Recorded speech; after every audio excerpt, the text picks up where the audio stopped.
So hi, Welcome to Guys Podcast. I'm Shane, I'm Glory. and we're here with, Rosie. And Carmen from Bones, UK. and we're some questions to say about the upcoming album Soft. So congrats on that, by the way. How do you guys feel about the response to the announcement so far?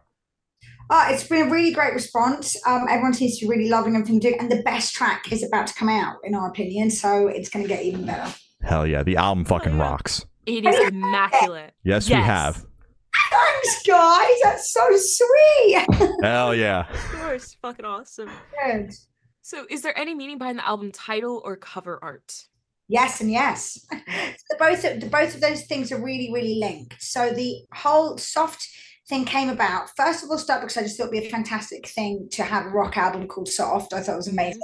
But then the whole kind of message behind it, and this ties into the album artwork, is this feeling that when you're girls and anyone, you when you have to portray a certain kind of like rock and roll image, you can kind of reject a lot of your softness, you know, and especially when you're like starting out and you're really tough and like, yeah, like fuck you and like all that kind of stuff. And you kind of lose your gentle sometimes, or you feel like both can't exist, right? And I think we both kind of suffered from that a bit. And it's about being called Soft is about kind of honoring both that soft and that hard, and you can be strong and you can be weak, and you can be gentle and you can be rough, you know, and that honoring of both of those things. To have a rock album called Soft, I just thought kind of honors both those things.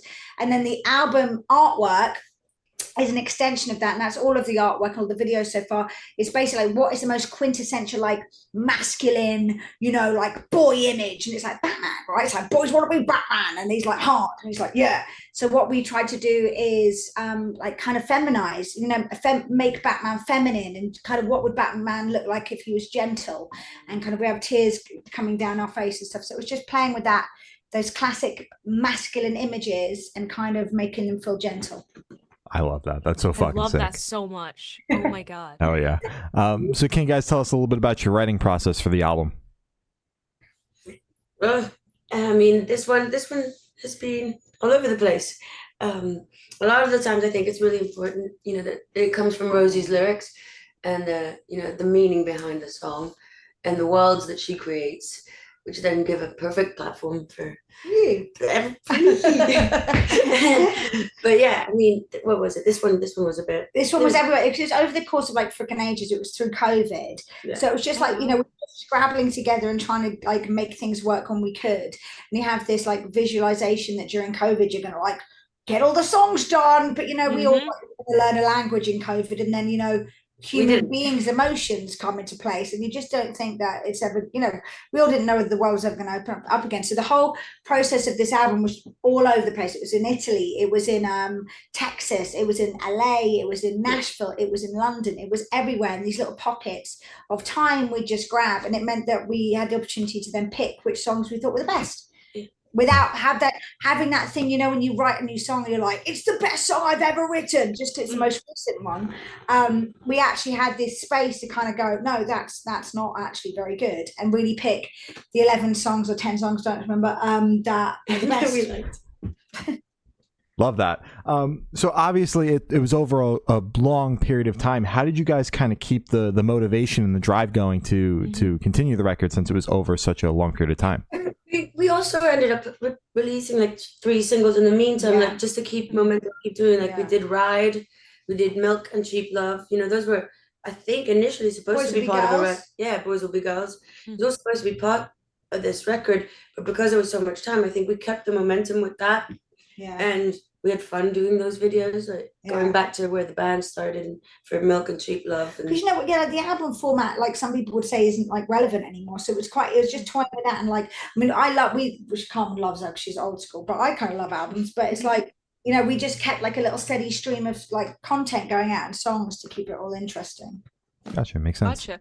And then you guys mentioned COVID. So 2022, 2021, did you guys just recently wrap up the record, or has it been done for a minute? No, it's been done for a second, but but we were trying to beat things. So it was like, we didn't work with Schumann until right at the end. So we worked with Michael Schumann from Queens of the Stone Age, and that was like very last minute. There was kind of like, we worked with, so it was, we finished it, and then there was like a few management things. We changed management, and we just wanted, because we'd also waited for so long, we wanted it to be right. So it was like, no point in suddenly then rushing it, being like, oh, so we wanted to make sure that we had the right team around us and stuff. So we held it for a second, and now we're like ready. We're so ready to do the next one now. We're like this. We're get this one. I don't blame you. I can imagine. Yeah.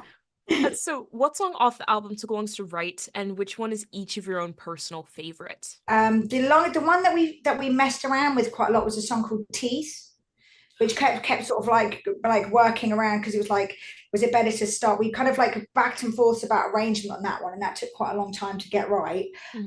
My favorite song, there's two, there's three. I really like What If I Died is one of my favorite ones, and then Knee Deep is like my favorite song that's ever been written. Like I'm so proud of that song. And then Me was the one that's coming out next, and that's my favorite. There's three favorites. I like the whole record. I really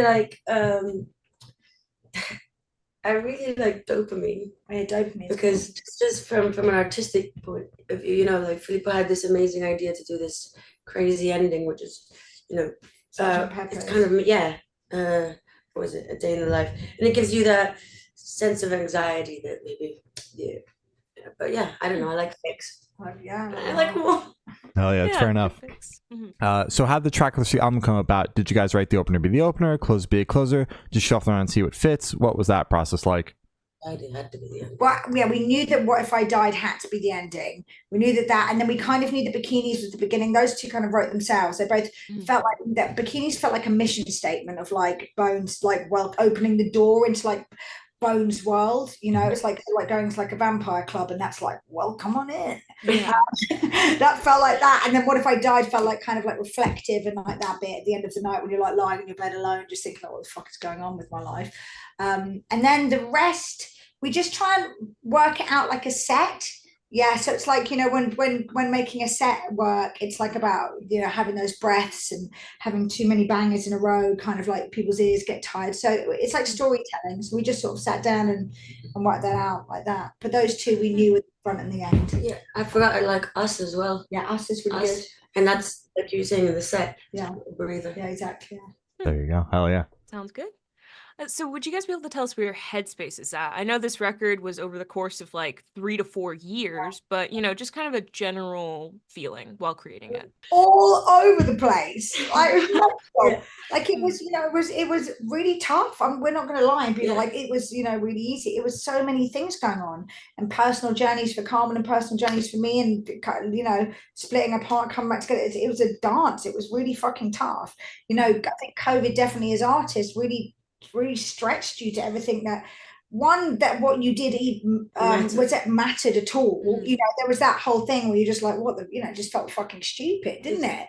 And the world is falling apart, and I'm worried about my music. Like, you don't even know whether you're going to play a stupid gig anymore. Like, what were you even doing? Like, that you have to have a certain amount of like believing that what you do kind of means something. Otherwise, you're like, what the fuck am I doing? I just want to go like plant vegetables and live on the land.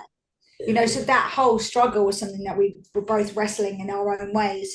But then, we love what we do. And lots of people love what we do. So we found importance again with that. Lyrically, it was tough. Like, I found writing lyrics for this record sometimes tough. Because I always make sure that they come from like a real genuine place. Like, I'm not interested in doing things which don't come from a place of like something that affects me, and then the storytelling can begin, but it has to be rooted in like my stomach or my heart. And with the whole situation, it was so hard to like, how much do it was so hard you don't want to make a fucking COVID album or like a post-apocalyptic, no one wants that, like the fucking quarantine sessions. So it was so hard to like find entry points in a time which was so fucking bleak, really, and heavy, and you don't want to do like a protest album either. So it's like finding those kind of things to talk about again was tough, but I think we did it. Oh yeah, there wasn't much going on besides these big heavy topics, so it's like you aren't experiencing anything new besides all these fucked up crazy things you don't want to write about. And all the things that we talk about, like body image and a lot of stuff like that, kind of just felt like, who gives a fuck at the moment? Like, who cares? Like, I know we're all, that is really important sometimes, but right now it's just not. And it's like, I don't know what we talk about. So yeah, but I think we got through it. Oh yeah, for sure. So how do you guys recommend your fans to listen to this album for the first time? Should do in the car with friends, in the dark with headphones on? Is workout album, party album? What do you guys personally recommend? Lie in your bed. She likes lying in bed. I love a car listen. Yeah. I'm a fucking sucker for like get in your car, like go for like a long drive somewhere beautiful and like turn it the fuck up. Yeah. Listen to it in order. Don't fucking shuffle the shit. Yeah, I know it. Fuck no. Don't shuffle it. None of that shuffle Don't shit. shuffle it. Yeah, fuck that. So this one should be super, super quick off the top of your heads. I want you guys to describe this album for new listeners in 3 words. 3 words each, 6 total, no more, no less. Jesus Christ. Jesus. Okay. Okay. Raw, real, and heart. Damn, I thought you were gonna go for another R. I should have done, shouldn't I? Raw, real, and randy. Rustic. Rustic. Robust. I prefer Randy, honestly. Okay, that's it. Raw, real, and randy. Carmen. You have to do a C word. Oh, Carmen. It was emotional, a journey, soft.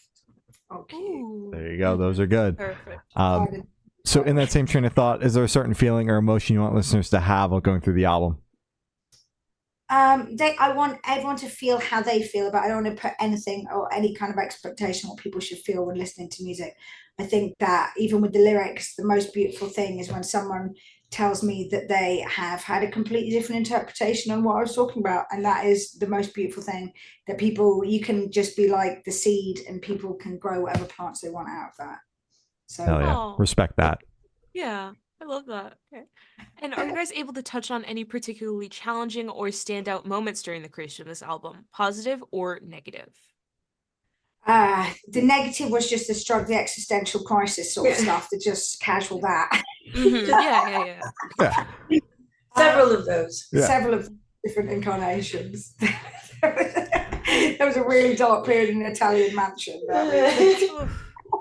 But then the positive ones was collaboration. We've never ever collaborated with anyone ever before. It's always been us 3 doing stuff, and to sort of open ourselves up to that with Michael Schumann and with Billy Corgan. And we actually wrote with Raw Blood as well for this one, but that song didn't come on it, but it's not to say it won't be used at another point. But just sort of opening ourselves up to collaborating was a really beautiful experience, and trusting other people's opinions and not just being so like, don't touch the stuff. Mm-hmm. So that was a really beautiful thing. Oh yeah. Any sort of nervousness like going into and starting to collaborate with other artists, producers, yada yada? Yeah, definitely. The rule was for us though that we don't just collaborate with anyone. Like it was either we had like a personal connection. Mm-hmm. So with Schumann, he's a very good friend, and so that Yeah, exactly. And then also with Billy Corgan, like you just don't not do that, do you? Like so You say that was yes, like- all that. Yeah. So, but that was like, terrifying. Like, because obviously he's got like a rep as being like the scariest man ever. So we went to Chicago to his house. And he was really sweet. So sweet. Oh, That's good. that's so good. So for this question, since you guys are on tour, we have to ask, what's been your go-to snack at a gas station or a rest stop? I'm a nut girl. I thought you were Oh, going yeah. to say Bell. I love my nuts. Were you talking like peanuts, cashews? I I like nuts? it's like a almondy. Is it an almond? It's a wasabi flavored nut. I don't know what kind it is. It's in like a packet nut. I used to be into It's pistachios. yeah, but I'm not into them anymore. Oh. I like a Baby Bell as well. That's my other go-to. Oh, I fuck with Baby Bells. Yeah. I have a Baby Bell and there's some nuts, and I have like a little bite of the Baby Bell and then a little nut with it. So it's like a cheesy nut. Oh, like a little travel charcuterie board. Exactly Mm-hmm. like that. Mm-hmm. Throw some grapes in there. You're set, man. Oh, Yeah. my This is a good idea. yeah, it is. What's your favorite, Carm? I enjoyed the Baby Bell She today. enjoyed the Baby Bell today. Mhm, It's a bit hot and a bit melty, which actually made it better. Ooh, Oh. Yeah. Yeah, it's like it was soft. It was like What it been in the car for a What bit do long. bones eat? Melty Baby Bell.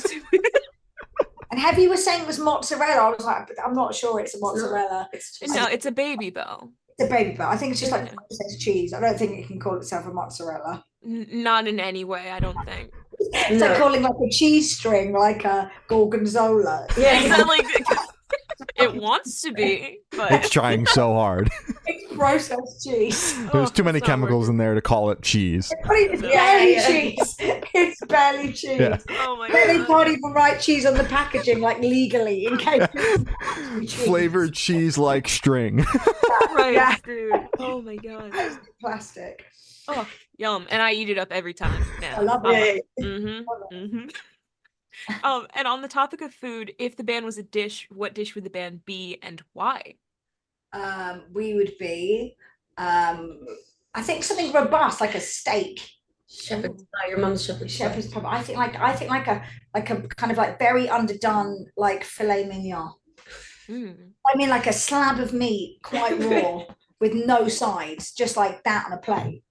That makes sense to me. You know what I mean? Just like there's the steak. Yeah, raw steak.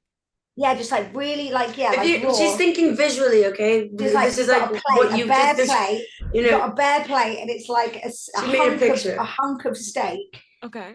not raw, but like a Not little like bit cooked, but like a bit bloody, a little bit of blood around it. Okay. Side, no sides.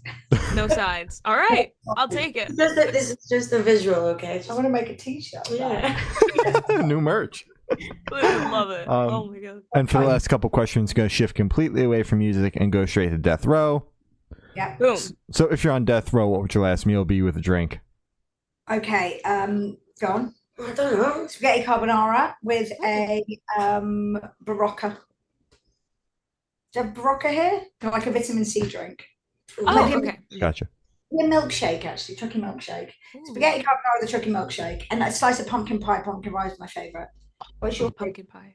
I can't think of it. You like you like your special chicken? You Yeah. make special chicken? She make her special chicken. If not, oh god, I don't know. Baby Bell. my Baby Bell. Slightly melty baby bell. mum's pastel de carne, which Mm. I'll have to look at. Nice. Mm. What are you Sounds drinking with that? Oh, drink what drink that. There you go. That's the Yeah. wine. Yeah, I got some. That's you go. fine. Oh yeah. Solid. And if you could live in one A fictional world. Negroni. What am I talking about? I would have a milkshake. I'd have a Negroni with that. So come on. Oh yeah, of course. Of course. Milkshake. Loser. And if you could live in one fictional world for a week, where would you live? Lord of the Rings. Hobbit. Hobbit, Oh, Hobbit, Hobbit. oh, both Lord of the Rings. Hobbit. or Harry Potter. But Did you Hobbit. go? No, Okay. Hobbit. So you- Lord of the Rings. Yeah, right. Hobbit. Lord of the Rings, yeah, What's it just- called? The Shire. The Shire. The Shire. Sorry, You Lord of the Rings mentioned fans. Hobbit land. The It's Shire. called Hobbiton. Is it? Okay. No, they're one of the places in New Zealand. The Shire. New Zealand. Hobbiton. Yeah, both of us. Both of us in a Hobbit house next doors. Two next doors. Oh, Perfect. that's wonderful. I love Alright. it. Mhm. I got voted most likely to be mistaken for a Hobbit in like end of year. Like those things in the yearbook. Yeah. Yeah. That's Very insane. Very short. That short. You're not that sure. I don't Okay. Yeah, that's ridiculous. Why would they do that? You're not that short. And I've asked the last question. Every single person that we've spoken to have said that it is the most important question. What's your favorite color? Teal. Green, like this green. Nice. Like foresty green. Mustard, yeah. You're I do like mustard. I Mustard do yellow? like mustard yellow. You're right. That could be right. Actually, it might be a mustard yellow. Teal.